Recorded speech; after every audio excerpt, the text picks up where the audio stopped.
Buenas noches, profe. Mi nombre es Ramón Bascanol, soy de idiomas de tercero A. A continuación voy a hablar acerca de la lingüística en el siglo XVI y el siglo XVII. A continuación tengo algunos autores de aquellos siglos. El primero es Francisco Sánchez de las Brozas. Francisco Sánchez de las Brozas fue humanista y gramático español. El siguiente es Antoine Arnauld. Él fue sacerdote, fue teólogo, fue filósofo y matemático y es francés. La gramática de Port-Royal del siglo XVII de Antoine Arnauld. El primer punto dice relación, lenguaje y pensamiento. Resurge la idea de que la estructura del lenguaje refleja la mente humana y de que las lenguas son variantes de un esquema más general basado en la lógica. Aquí dice, hablar es manifestar los propios pensamientos por medio de unos signos que los hombres han inventado para ese fin. No prescriptiva. Dice que la gramática es el arte de hablar y no el de hablar y escribir. El siguiente punto dice teoría del lenguaje oral. Se han encontrado que los signos más cómodos son los sonidos y las voces. También se han inventado otro tipo de signos para que se vuelvan más duraderos y también estos se vuelvan más visibles, que son los caracteres de la escritura de los griegos, que ellos llaman gramata. Es ahí donde proviene la palabra gramática. En este punto dice estructura de las gramáticas del Renacimiento de orientación práctica. Existen 5 puntos. El primero es la ortografía. La ortografía es la adquisición de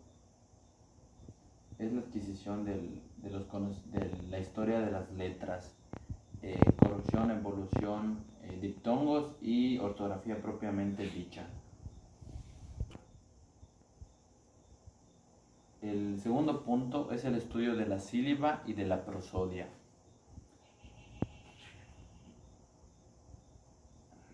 Ahora, El tercer punto es la etimología o estudio de las partes de una oración. El cuarto punto es el sintaxis, que es el orden de las partes de una oración y el complemento. El último punto es el manual esquemático para el aprendizaje de la lengua vulgar o de la que está dirigida a algún extranjero.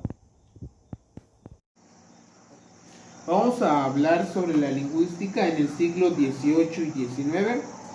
Soy Marvin Jover Ramírez y hoy voy a hablar sobre los autores importantes del siglo XVIII. Voy a hablar sobre los más importantes. Dirán, ¿quiénes son estos vatos? Ok, vamos a hablar primero de Condillac. Condillac hablaba sobre de que el arte del lenguaje no es solamente el razonamiento ni el pensar, sino que decía que tiene que evolucionar el lenguaje para que se puedan capturar nuevos modos de expresarse. Muy bien, para concluir con Condillac, hablaba sobre que entró en discusión con un autor que era Bono Guardiola, quien hablaba sobre qué venía primero, sobre el lenguaje o las palabras. Y es como regresar como, ¿qué fue primero, la gallina o el huevo? Muy bien. Ahora con Rousseau vamos a hablar sobre de que digamos que es una teoría o una opinión de él donde hablaba sobre que para que exista el lenguaje tuvo que haber primero el grito. Después del grito tuvo que haber el gemido y del gemido tuvo que haber el ruido. Discúlpeme, no era grito ni gemido. Primero tuvo que haber el gemido para que haya el grito. Y después del grito y todo eso tuvieron que venir las palabras. Es lo que decía Rousseau. Herder. Ahorita vamos a hablar sobre Herder. ¿Quién fue Herder? Herder puso su teoría donde decía que para que haya el gemido y todo eso, la comunicación, tuvo que venir la oración en total. Tuvo que haber el objeto y el verbo para que se pueda llegar a lo que quieres decir a la otra persona. En estos tiempos lo que se trataba de buscar de dónde vino el origen del lenguaje, tanto que llegó, tanto que Ok, ahora vamos a hablar sobre el siglo XIX. En el siglo XIX hubo muchos casos de revolucionismo, digamos así, sobre la lingüística, tanto que en este siglo hubo la teoría de la evolución, donde hablan sobre de que la lingüística ha evolucionado al transcurso de los años. ¿Cómo podría decir eso? Como los comerciantes que se iban de otros lugares y fue mutuando o fue agarrando otras raíces o otras formas del hablar. Y es así como han dicho que la lingüística ha evolucionado gramatical y del lenguaje, pues. Ahora vamos a seguir con este señor. Ustedes se preguntarán quién es. Y es William Jones.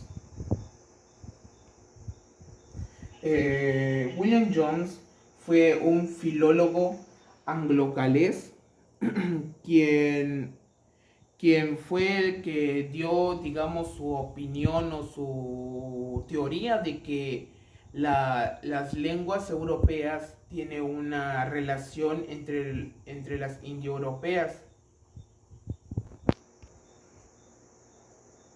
Y estarán pensando qué aportación tuvo este William Jones hacia la lingüística. Muy bien, el sánscrito. ¿Qué hablamos sobre el sánscrito? Este fue una lengua que él descubrió, digamos así, o los demás autores, pero él como que lo desmenuzó.